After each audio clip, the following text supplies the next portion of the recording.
রাত্র 2টার পরে যদি আমার আপনার ঘুম ভেঙে যায়, তাহলে আল্লাহ পাক রব্বুল আলামিনের কাছে দুইটি দোয়া আপনি করবেন।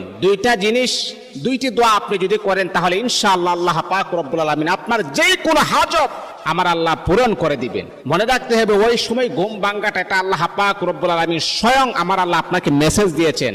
আর ওই সময় আপনি আল্লাহ তাআলার কাছে যা চাইবেন আমার আল্লাহ তাই দিয়ে দিবেন আপনাকে।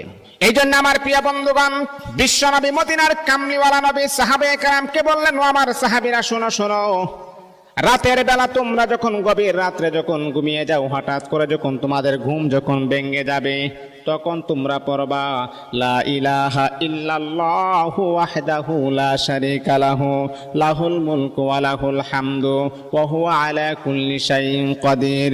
আলহামদুলিল্লাহ, সুবহানাল্লাহ, ওয়া লা ইলাহা ইল্লাল্লাহু আল্লাহু আকবার, লা হাওলা ওয়া লা কুওয়াতা ইল্লা বিল্লাহ।